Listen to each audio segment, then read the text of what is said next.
stages of the structure fire. Here, as a landmark, you notice this is west of the boardwalk. This is known as the sawmill. Just east of that, on the other side of the boardwalk, is the Coors ice cream store. And on the other side, just north of Coors, is the Biscayne candy shop. You notice here, we have visible fire shown from the east side of the structure next to a electrical bulb that was known to be disconnected at the time. To give you an idea of what you're looking at here. This photograph was taken from the south side of the beach, viewing north. This photo over here is, as you can see, the sawmill on the west side of the boardwalk. This is the remains of the Coors ice cream store and Biscayne candies. This is what kind of debris the investigators had to go through in order to come up with our findings. Again, another marker closer here to the east is that electrical bulb.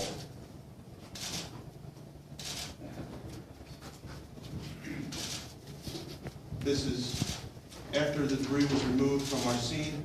This is a combination of the Coors ice cream store and Biscayne candy shop. And this is the final area that we conducted our investigation. If you can note in there, there's still pieces of the flooring left, and as well as this grayish area here is actually the beach sand.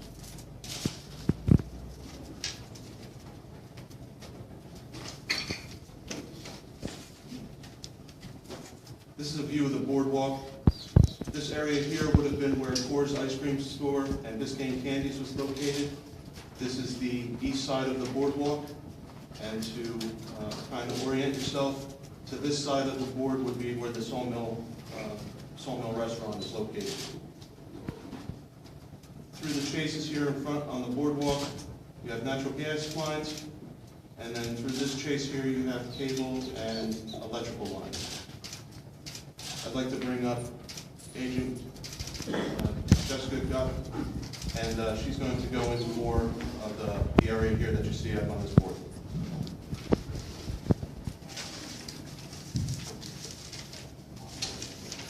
Thank you, Tom. I'm Jessica Gotthold with Bureau of Alcohol, Tobacco, Firearms, and Explosives, and I'm going to just explain that what the prosecutor stated earlier, we did some arc mapping, which I'm shining the laser right now. These are the conduits with the electrical wiring that Tom just described.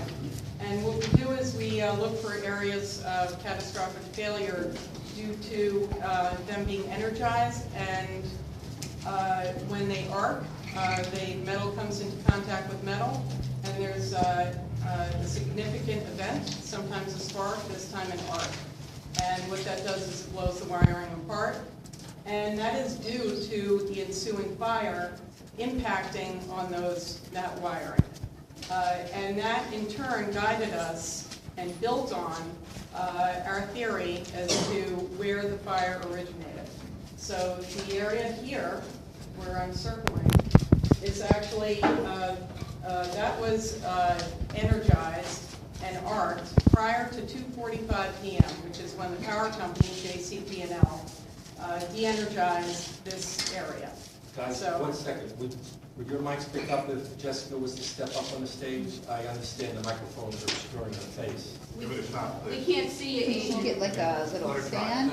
I'll stand. Stand. I can stand here. You don't have to project, that's All right, I can project also, no problem.